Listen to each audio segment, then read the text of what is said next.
पेड़ कटा हुआ, एकदम सेपरेट टुकड़ा पेड़ कटा हुआ। मेरा बगल में था, रांची से आया, झारखंड से। एक हफ्ते में महिला थी, उसको पेड़ को 2 टुकड़ा दिया। हमारा नीचे था, नीचे थी महिला थी, सोनिया से चली आई। वो महिला थी, उसका पूरा फैमिली आया था। वहाँ वो रह नहीं सका, रांची में नहीं सका, तो क्या तो इन्फेक्शन हो गया, पेड़ को 2 टुकड़ा करना एकदम टोटली सेपरेट। और किसी का यहाँ से नहीं है, ठीक है ना, किसी का सिर्फ एक आँख है, यहाँ से नहीं है, किसी का ये पिंजरा एकदम ऐसा डूबा हुआ है, इसका पूरा सर्जरी से ना। फिर भी जीने के लिए कितना आशा रखते हैं लोग, जैसे भी हो, ठीक है ना। अगर पहला पेड़ काटना पड़ेगा, नहीं तो तुम मर जाओगे, काटना ही पड़ेगा। तो हॉस्पिटल जाने से आपको बहुत किस्म डेली, बड़ा हॉस्पिटल है तो डेली 6-7 मुर्दा आपको मिलेगा, 6-7 मुर्दा निकालता है हॉस्पिटल से डेली, बड़ा हॉस्पिटल में। तो हॉस्पिटल जो है ना, एक नरक है ना। तो वो नरक से स्वार्थ में परमेश्वर मुझको फिर से जिला कर रहा है। एक मैं उदाहरण देना चाहूँगा, बाइबल में मैंने पढ़ा 2 किंग 20 में आप लोग पढ़िए, उसमें राजा हिजकिय्याह है। राजा हिजकिय्याह ऐसे बीमार हो जाता है, ऐसे बीमार हो जाता है कि वो मरने पर है, ठीक है ना। तो उसको प्रोफेट आइज़ाया आकर के मैसेज देता है, तुम मर जाएगा राजा, तुम मर जाओगे। तो राजा तो अभी मर जाएगा। मेरी बात सुन रहे आप लोग, बाइबल में 2 किंग 20 में 1 से पढ़िए। उसमें एक राजा हिजकिय्याह है, वो यहूदा यरूशलेम का राजा हिजकिय्याह, वो बहुत बीमार हो गया था। राजा बीमार हो गया, ऐसा बीमार हो गया कि मरने पर है। तो उसको मैसेज आया, प्रोफेट आइज़ाया ने उसको मैसेज दिया कि तुम मरने वाले हैं, परमेश्वर बताए। तो राजा बहुत दुखी हो गया, रो के ईश्वर से बहुत रो के विनती किया, तो फूट के रोया। तो फिर उसको परमेश्वर ने आइज़ाया को बता दे, जाओ उसको बता दो, उसका रो के जो विनती किया उसको मैं सुन लिया। परमेश्वर बोलता, उसको मैं और 15 साल आयु बढ़ाऊंगा, ऐसे बोला। राजा हिजकिय्याह मर गया था, लेकिन परमेश्वर ने वो रो करके परमेश्वर से वो आयु बढ़ाने के लिए वो परमेश्वर से मांगा, रो करके परमेश्वर ने 15 साल आयु बढ़ा दिया राजा हिजकिय्याह। हाँ, तो परमेश्वर ने ऐसे ही, मैं भी वो राजा हिजकिय्याह का याद किया। मैं मरने पर था, 2 बार तो मैं आशा छोड़ दिया था, 2 बार, एक बार हॉस्पिटल में, एक बार हॉस्पिटल से आके रूम में लॉस में। मैं मेरा मिसेस को थी वो वहीं पे, दोनों बार उसको मैं बोली तो बहुत होएगी, मैं बोला रचना मैं तो और नहीं रहूँगा, मैं मुझे माफ़ करना, मेरा जो भी ज़मीन भरा होता है मैं पिताजी से बात करूँगा, भाई से भरा करूँगा, जो भी मिलता है तेरा नाम से करके देना। ऐसे मैं तो नहीं रहूँगा, मैं उम्मीद छोड़ दिया। मतलब जितना मेरे पास सहन शक्ति था मैं सहन लिया, तो हद से ज़्यादा मैं बयान कर नहीं सकता।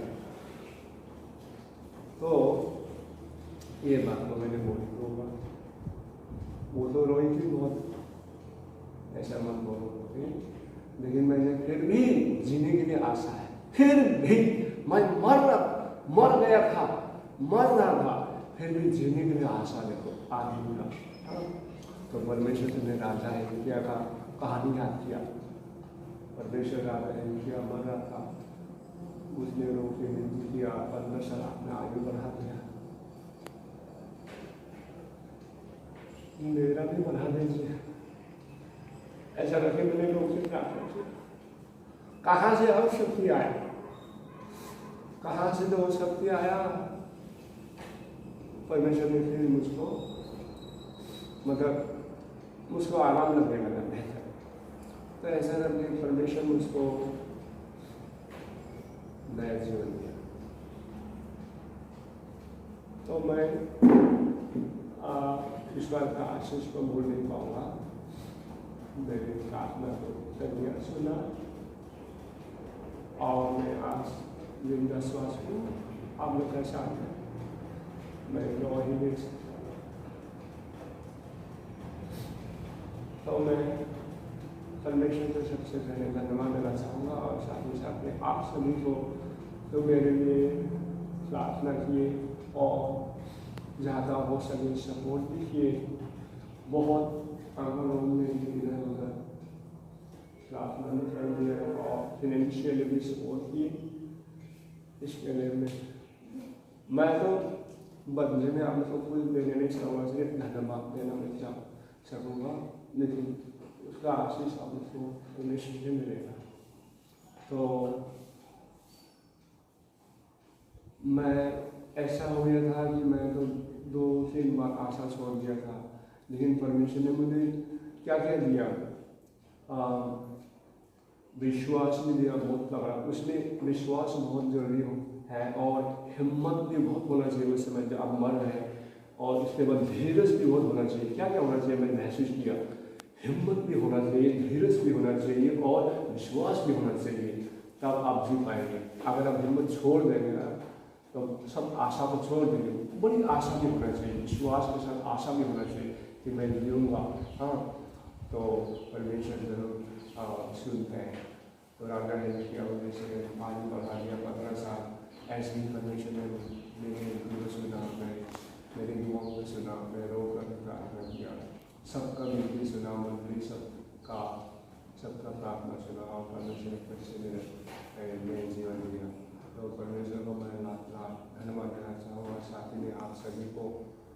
और मैं आपके सामने खड़ा, मैं तो सब आशा छोड़ दिया था, लेकिन मैंने जैसे लोगों से प्रार्थना फिर भी मैं आशा किया। एक मैं याद आ रहा हूँ, क्लास 10 में मैंने रविंद्रनाथ ठाकुर का एक कविता पढ़ा, उसमें उन्होंने लिखा है, मरिते चाहिना आमी एक सुंदर भूमि, भूमि मतलब पृथ्वी में कोई मरना नहीं चाहता है, ठीक है ना। कि ये पृथ्वी को सेकंड हेवन कहता है, स्वर्ग यही है सेकंड। पहला तो है परमेश्वर यीशु मसीह ने हमारे लिए बनाया है, यही जो पृथ्वी सेकंड हेवन है। स्वर्ग जाना मेरी मुट्ठी में है, मेरे हाथ में, कोई स्वर्ग लेके नहीं जाएगा। परिवर्तन, जैसे बहन ने मेरी भांजी ने बहुत सुंदर परिवर्तन के बारे में बताया। जब तक मैं परिवर्तन नहीं होगा, वो परिवर्तन किसके हाथ में, पादरी के हाथ में, पादरी जी के हाथ में, मेरी मुट्ठी में है परिवर्तन। हाँ, चाहे मैं ये करूँ चाहे वो करूँ, ये मेरी मर्जी, ठीक है ना, आपके हाथों में है। चाहे आप चर्च में आओ, चाहे आप टीवी देख के आप मुझे बिंदास घर में सो के ऐश करो, चाहे आप चर्च में रहेंगे, धर्म कमाएंगे ना आप उधर सोएंगे। आपको धर्म कमाना है तो चर्च आना है। जैसे बहुत सुंदर अगर उन्होंने बोला, ये जो बैकबोन है बोला फूटा नहीं, युद्ध जो है, युद्ध के बारे में बहुत सुंदर मैसेज बताया और उसी का गाना भी गा दिया ने बहुत सुंदर ना। ये युद्ध सब कैसे मंदिर को थामे रखेंगे। तो अंत का शेष वहाँ रेवलेशन 14:6 के बाद ये मैसेज है। तो सब अंत का बाइबल में जो है वो भी हो गया है, हमें नहीं घबराना है। बाइबल में बोला है बाएं तरफ 10,000, दाएं तरफ 10,000 महामारी से लोग मरेंगे, लेकिन परमेश्वर का जो भक्त जन है उसको कुछ हानि नहीं होगा, नहीं कुछ भी हानि नहीं होगा। जितना भी महामारी हो, जितना भी बीमार हो, खतरनाक इधर आपका बाएं 10,000 दाएं 10,000 मर गया, लेकिन आपको कुछ होने नहीं देगा परमेश्वर, उसका जन को कुछ भी हानि होने नहीं देगा, ठीक है ना। तो हमें डरना नहीं है, ठीक है ना, आगे बढ़ना है। तो अभी देखिए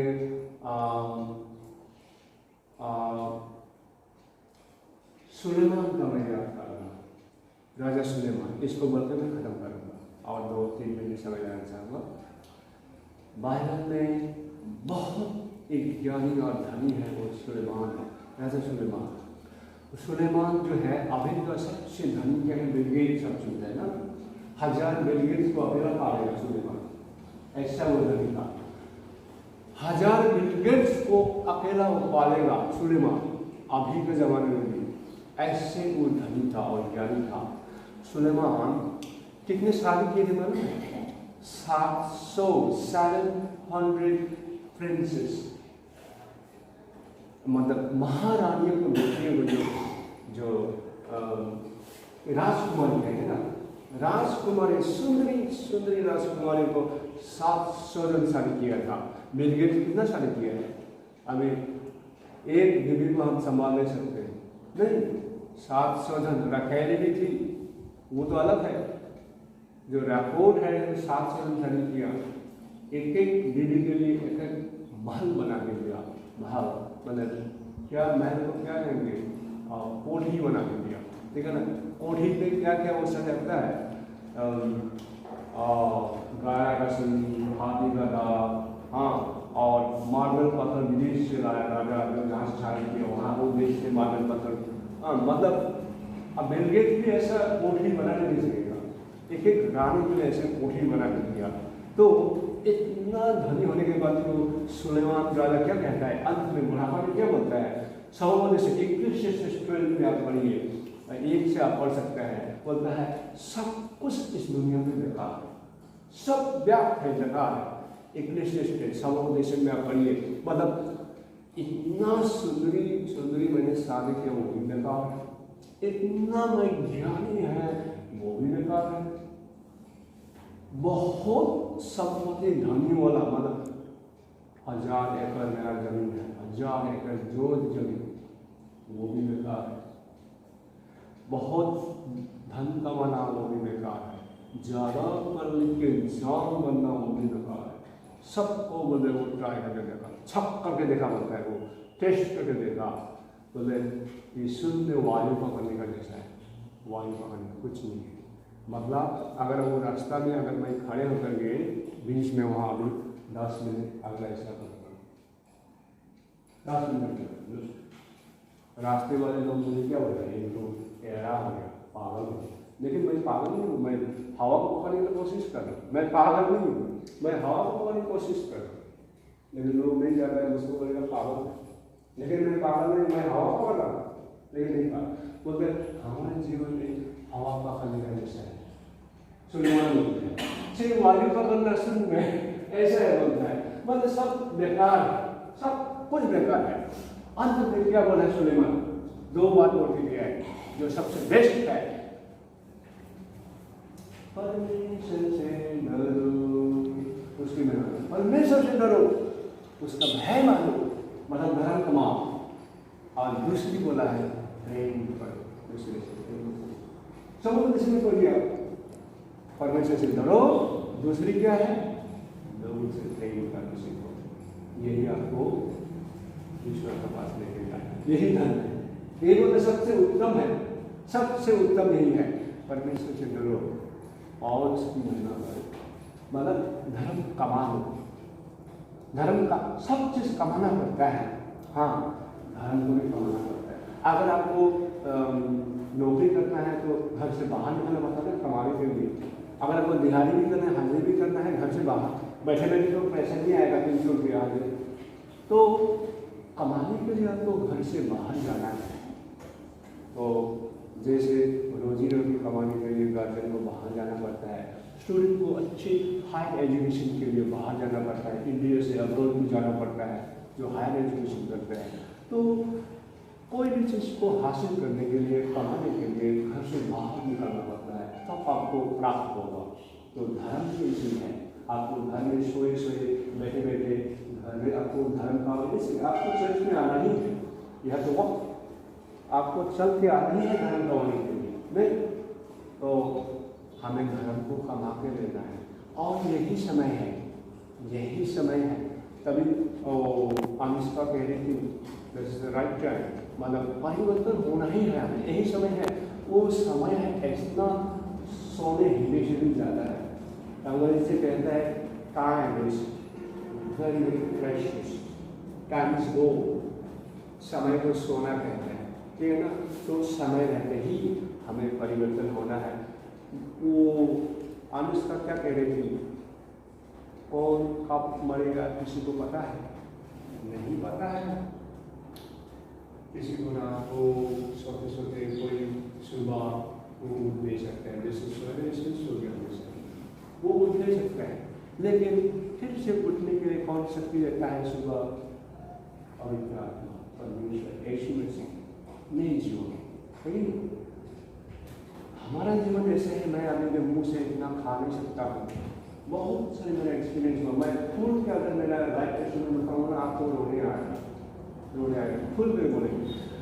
मुंह से जब सर्जरी हुआ, मुंह से खून आया, मतलब नाक से खून आया, मैं रो रहा हूँ, मतलब जीने के लिए कोशिश कर रहा हूँ, मैं मर रहा हूँ, मुंह से ब्लीडिंग हो रहा है, नाक से ब्लीडिंग हो रहा है, और इधर सब मुंडी में सब लहू से भरा हुआ है, और मैं बोल नहीं सक रहा हूँ, मैं रो रहा हूँ, पूरा रो करके ये आंसू से ये गिर गया, तो रचना को पता है।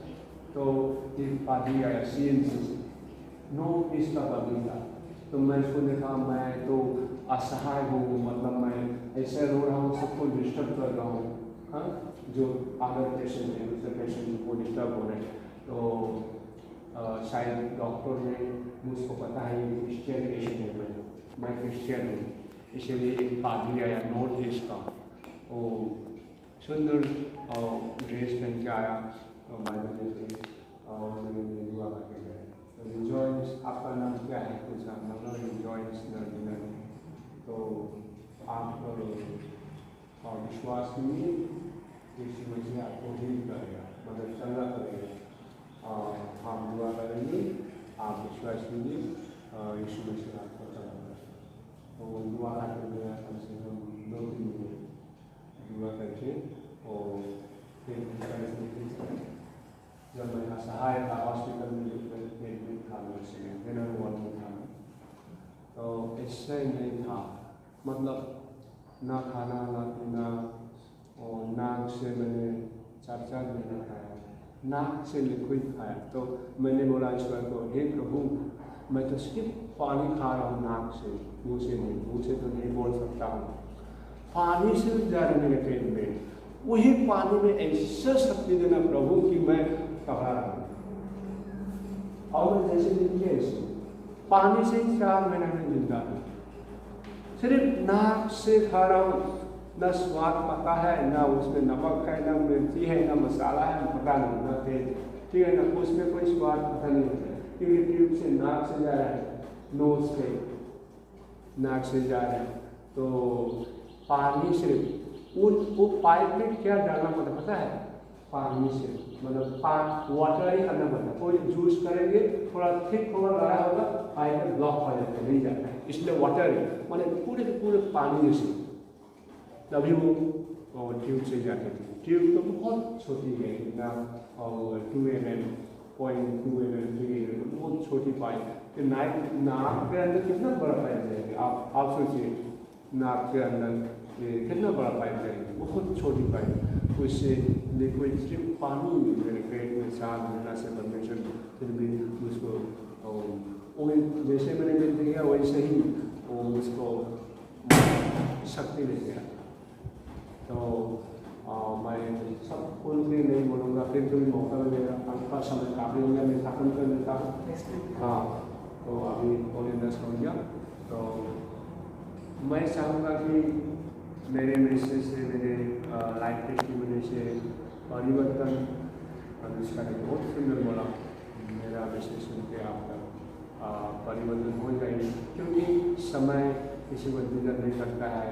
हाँ, आप समय रहते ही आप परिवर्तन हो जाएंगे ना, धर्म को कमा लीजिए।